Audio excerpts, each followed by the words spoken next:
안녕하세요. 네, 이번 시간 시작을 해보도록 하겠습니다. 자, 그러면 여러분들 아동과학 실강 문제 받으셨죠? 네, 1회 문제 풀어보도록 하겠습니다. 자, 여러분 문제 보고 좀 어떠셨어요? 되게 많다. 뭐 이런 생각 안 드셨어요? 그렇죠? 하다가 이렇게 하는 게 의미가 있나 싶으면서도 또 이왕이면 단순한 암기들은 지금 실강 문제를 통해서 여러분들이 좀 했으면 좋겠다라는 또 사심이 조금 들어서 여러분들한테 유의문을 조금 더 많이 드렸습니다. 자, 첫 번째 볼게요. 성장 발달을 물어보는 거죠. 그러면 가로 1번 생리적인 증가다. 세포 중식 분화 과정을 통해서 수가 크기가 증가하는 양적 변화를 물어보는 거죠. 그렇기 때문에 이거는 성장에 해당하는 말이고요. 질적 변화로 성장에 따른 기능적 발달이죠. 그 다음에 신체 성장이 빠른 시기, 가장 빠른 것도 태아기고요. 제1급성장기가 영아기에 해당하죠. 제2급성장기는 청소년기죠. 그 다음에 림프계는 꼭 알고 계시라고 설명을 드렸었고요. 자, 성인 크기에 도달하는 게 언제라 그랬었죠?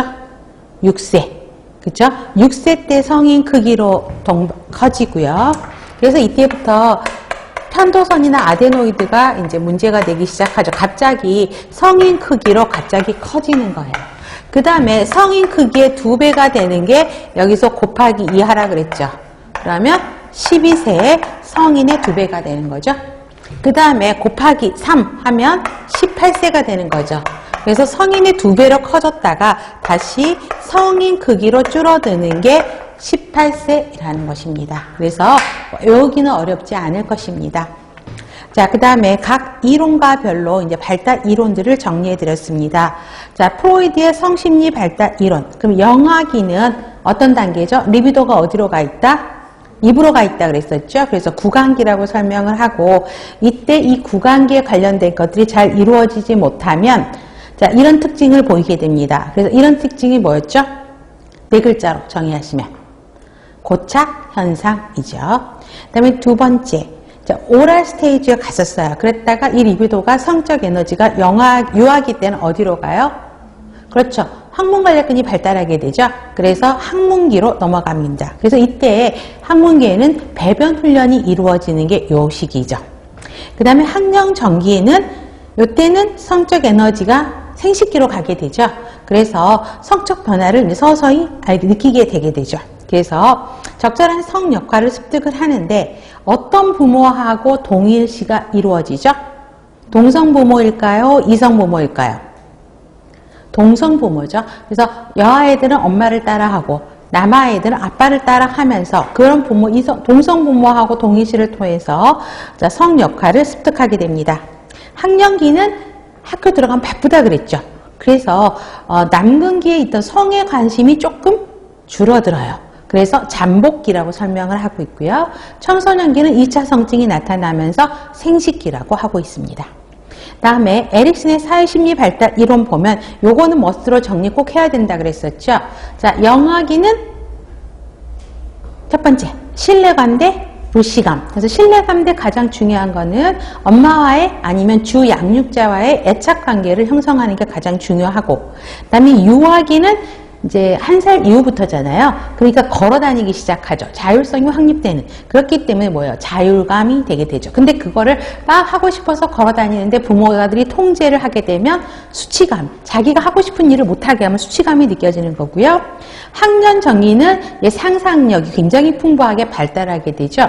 그래서 내가 한다라는, 내가 할게. 그죠? 그래서 솔선감이 발달하게 되고 그게 이루어지지 않으면 죄책감이 나타나게 되고요. 학교 들어가면 부지런해야 돼요. 근면기죠. 근데 근면감이에요. 그런데 근면감이 하지 못하고 부모의 기대가 너무 크거나 또 아동이 그 부모의 기대를 충족하지 못했어요. 그러면 열등감을 느끼게 되고요. 청소년기는 성적 정체감 대 역할 혼돈이 일어나는 것입니다. 4번 피아제 인지발달 이론입니다. 감각운동기는 2세까지를 이야기하고 2세까지 꼭 발달해야 되는 게 뭐였어요? 대상, 연속성의 개념이죠. 대상이 있다라는 거, 눈앞에 보이지 않아도 대상이 존재한다라는 걸 알죠. 그래서 여러분 보세요. 엄마하고 애착관계가 잘 형성이 됐어.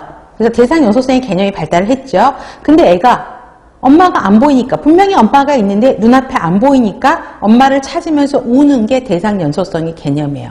그런데 이제 엄마가 애가 조금 이제 커지면 한 2살 정도가 되면 엄마가 있다는 걸 알고 엄마가 어디에 있다는 것도 예측이 되죠. 그렇기 때문에 그때부터는 울지를 않는다는 거예요. 그래서 대상 연소성의 개념이 발달하게 되고 조작하기 전이에요. 그렇죠? 그렇기 때문에 전조작기는 2에서 7세. 그래서 전조작기는 2계지로 나눠지죠. 전개념기와 직관기로 나눠지게 됩니다. 그 다음에 조작이 이제 학교 들어가면서부터죠. 그래서 조작을 하는 단계가 학교 들어가면서 7에서 11세라고 하는 거죠. 그래서 자, 구체적 조작기죠. 그래서 그 전까지는 보존개념, 가역성, 분류 이런 거 못해요. 학교 들어가기 전이니까.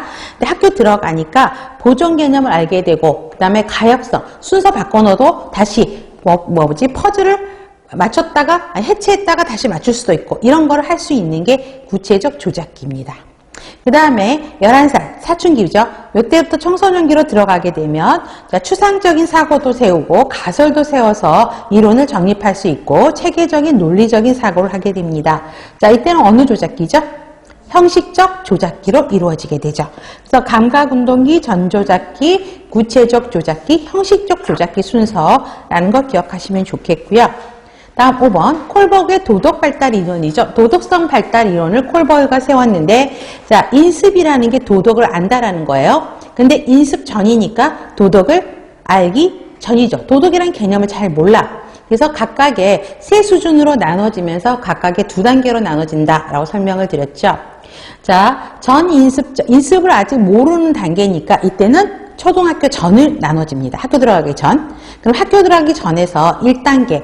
이때는 유아기를 이야기를 합니다. 그래서 처벌과 복종 지향이요.